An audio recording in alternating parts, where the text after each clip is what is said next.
Iya Mbak Ayu, Mas Ayu, selamat datang. Oke ya, terima kasih atas kehadiran teman-teman. Alhamdulillah kita sudah masuki ke pertemuan pertemuan ke-12 ya.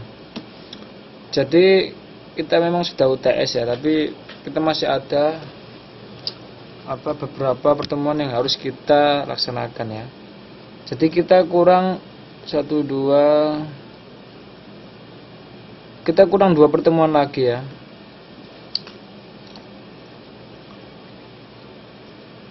Kita kurang 2 pertemuan lagi ya. Gimana semuanya, bisa dengar suara saya?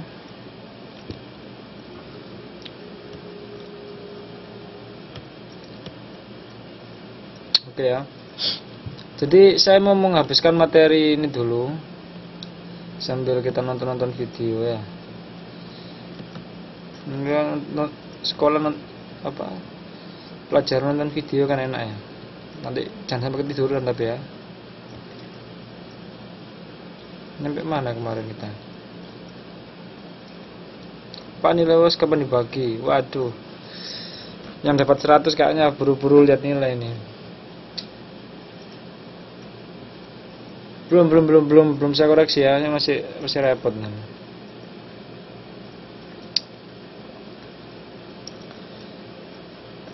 Ada yang ditanyakan masalah UAS? Masalah UAS kemarin ada yang tanyakan. Saya mau tanya, teman-teman kemarin nggak ada yang ikut UAS ke KDI ya? Jadi semuanya nggak ada yang ikut UAS ke KDI ya? Kebetulan saya sudah ngasih soal loh ya. Saya dapat soal A, soal B. Soalnya saya kirim. Waduh. Soalnya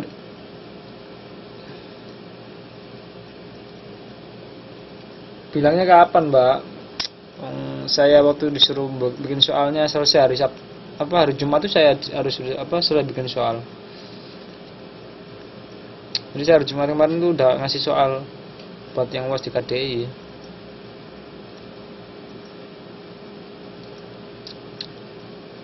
Ya sudah lah.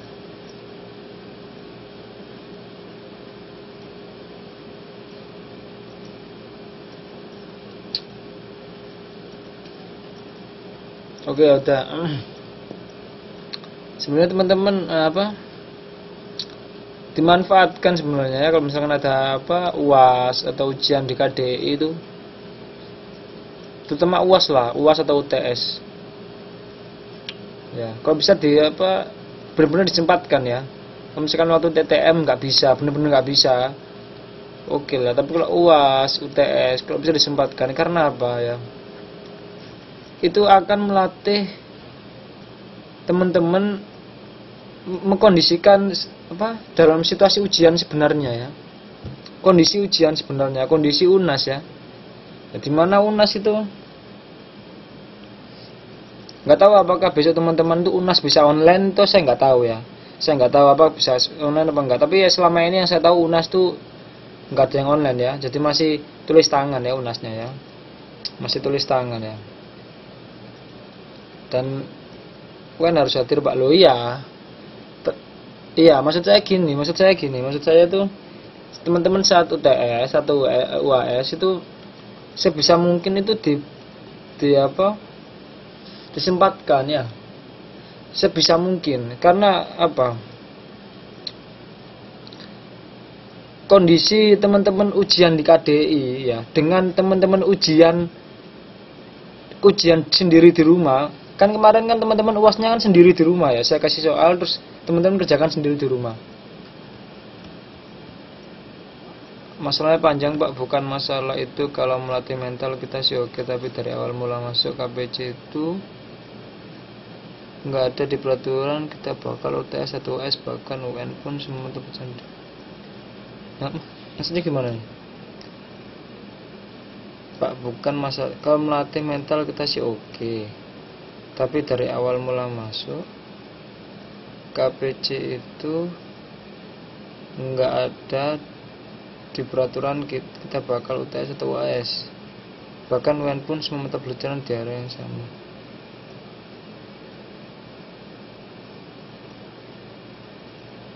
Oh, Tahun awal tuh UN juga nggak semua mata pelajaran dalam 1 hari.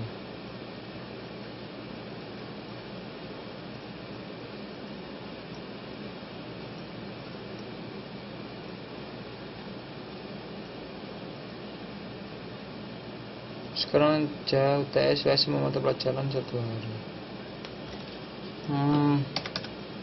Kemarin semua mata pelajaran ya, saya rasa enggak ya. Semua mata pelajaran ya, saya lihat dulu ya. Bahasa Indonesia, bahasa Inggris, geografi, PPKN, ekonomi, matematika, sosiologi, itu semua ya.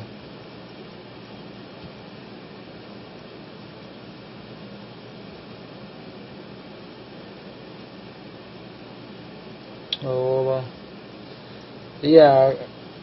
Kalau saya lihat kondisi pengurus KPC kan juga menyewa tempat kan ya, menyewa tempat untuk kan teman-teman pengurus KPC itu kan di KDI itu kan nyewa sih. Kalau nyewanya terlalu banyak kan uang yang dibutuhkan juga banyak ya. Enggak, maksud saya ya mungkin kalau misalkan ada kan saya nggak tahu ya, mungkin kalau misalkan kata Mbak Tosbun mungkin awalnya perjanjian seperti itu ya, nggak ada aturan untuk UTS dan UAS. Tapi awal tuh kalau dari awal kita masuk KPC kan juga nyewa, selama ini berjalan juga oke-oke aja.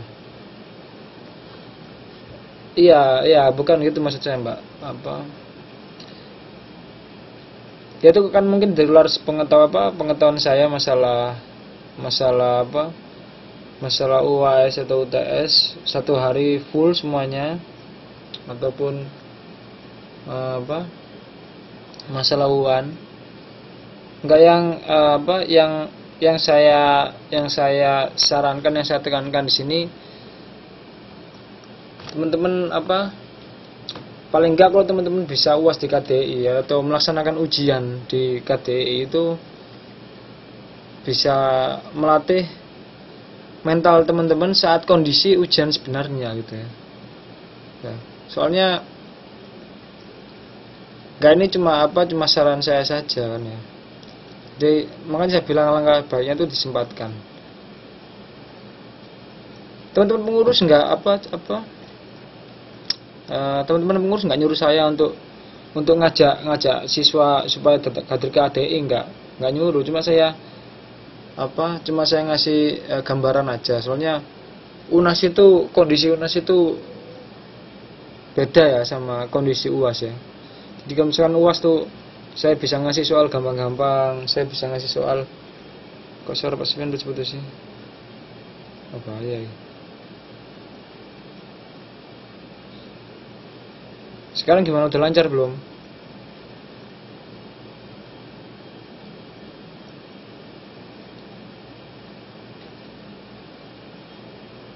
Oh iya, bukan maksud saya gitu.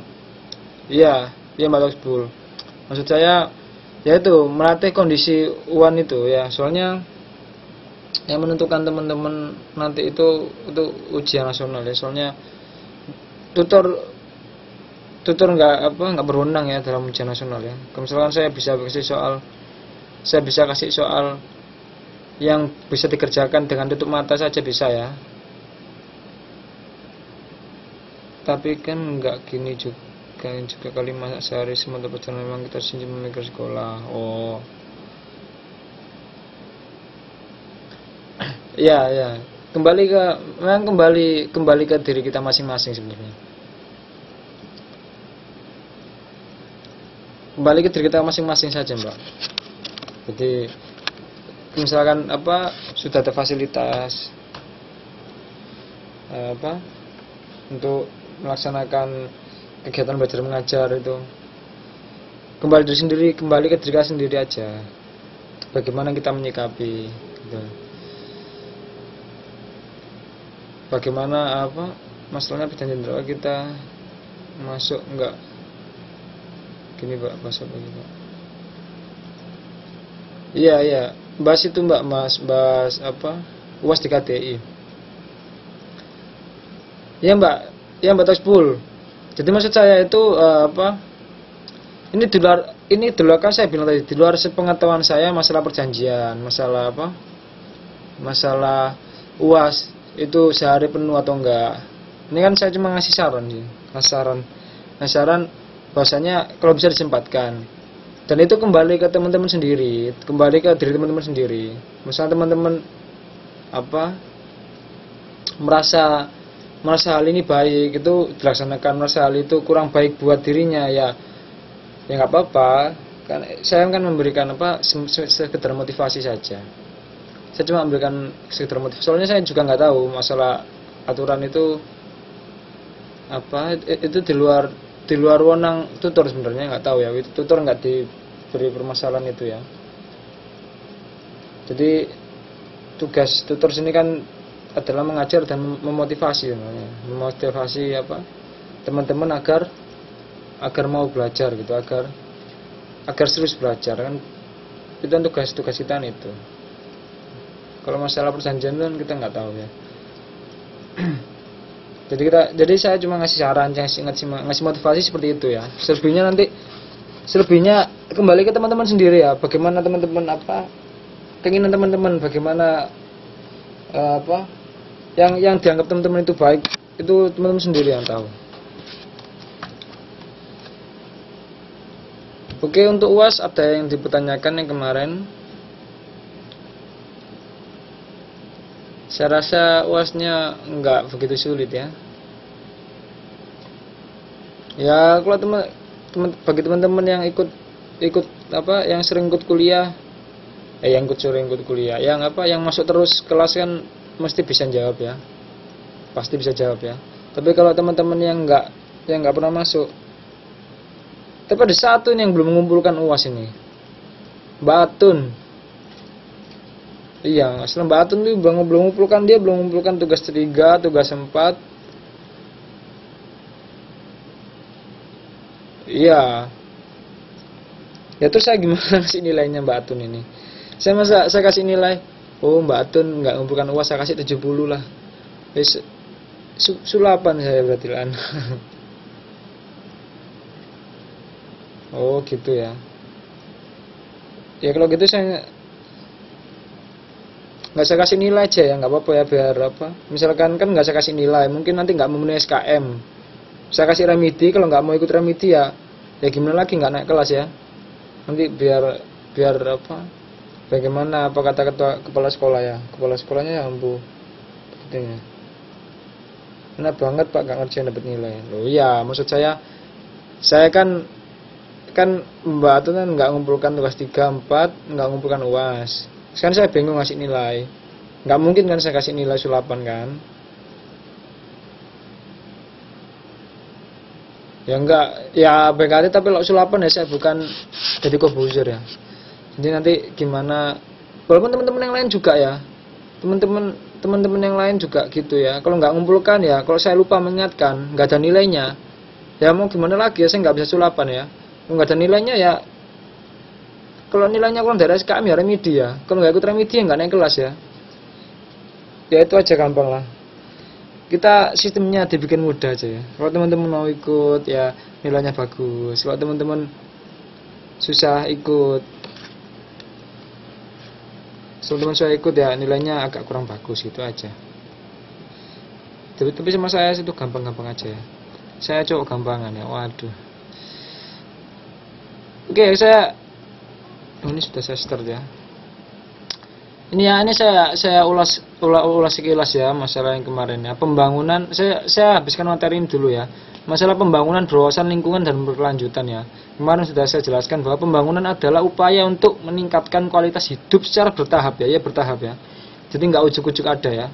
Jadi nggak ujuk-ujuk langsung hadir gitu ya, langsung bagus ya, enggak, tapi bertahap ya. Mulai dari 0 berapa persen ya, seperti itu. Dengan memanfaatkan sumber daya yang dimiliki negara secara bijaksana ya. Jadi, penekanan ini adalah secara bijaksana. Jadi tidak diforsir ya, tidak dieksploitasi secara berlebihan ya. Jadi secara bijaksana. Bijaksana itu artinya teman-teman ngerti sendiri ya, bijaksana itu seperti apa ya. Ya, contohnya penebangan hutan misalkan, penebangan hutan dengan sistem tebang pilih tanam ya. Sudah dijelaskan sebelumnya ya, tebang pilih tanam seperti apa ya. Ya, jadi tebang pilih tanam dan tebang tanam ya. tebang tanam gitu ya. Jadi seperti itu ya, itu secara bijaksana. Contohnya seperti itu. Sumber daya yang mendukung pembangunan adalah sebagai berikut ya. Bijak di sana. Nomor 1, sumber daya manusia, jumlah penduduk, pendidikan, kesehatan, keterampilan, dan kebudayaan ya. Nomor 2, sumber daya alam, air, tanah, udara, hutan, kandungan mineral, dan keanekaragaman hayati ya. Ini sumber daya mendukung pembangunan ya. Yang ketiga, ilmu pengetahuan dan teknologi ya. Penting sekali ilmu pengetahuan dan teknologi ya.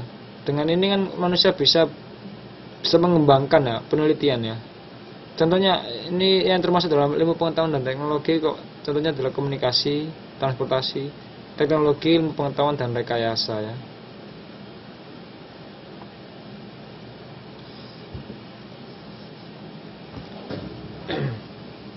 Oke ya. Rekayasa apa tahu? Teman-teman tahu apa rekayasa itu?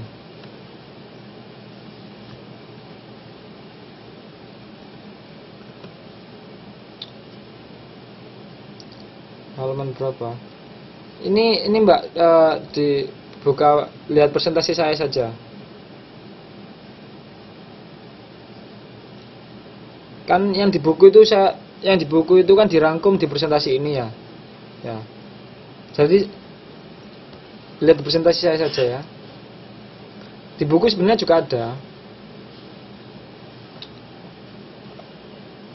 Lihat presentasi aja Mbak Elma Sawi ya. Lihat di papannya ya, whiteboardnya ya. Oke ya, kita lanjutkan. Pembangunan berwawasan lingkungan dan berkelanjutan ya. Sumber daya tersebut sifatnya terbatas ya. Maka dalam penggunaannya harus secara cermat dan hati-hati. Ketidakcermatan dalam penggunaan sumber daya yang dimiliki negara dapat menimbulkan masalah-masalah lingkungan hidup seperti 1 ya, permasalahan sumber daya alam ya, kerusakan hutan, kepunahan hewan dan tumbuhan, serta perluasan lahan kritis ya. Teman-teman sudah tahu ya lahan kritis apa ya, kemarin ada ya di UAS ya.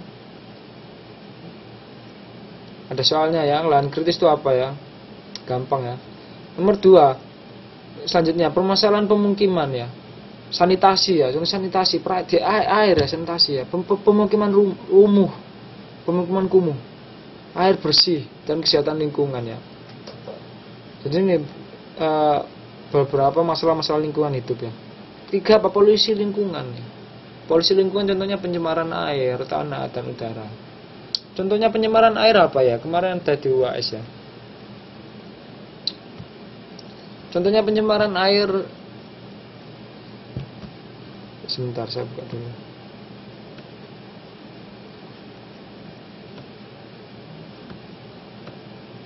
Mbak Toksbul, contohnya pencemaran air apa Mbak Toksbul?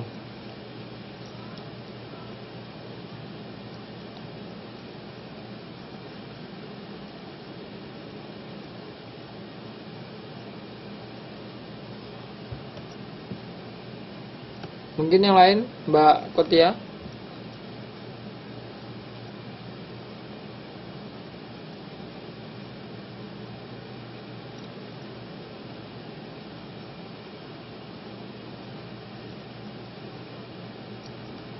Limbah. Nah, limbah apa ya? Pencemaran air limbah industri ya, limbah industri ya. Di pabrik-pabrik ya yang membuang limbah-limbah ya. Terus contohnya pencemaran tanah apa? Saya nanya ke Mbak Minci aja lah. Mbak Minci. Saya. Oh iya, Mbak Toksbul. Dari mana Mbak Toksbul? Habis nyanyi kayaknya ya.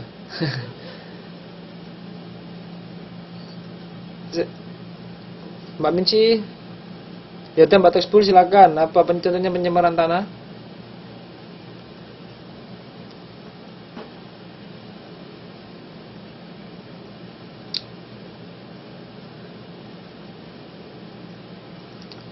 Contohnya pencemaran tanah apa ya? Astagfirullah.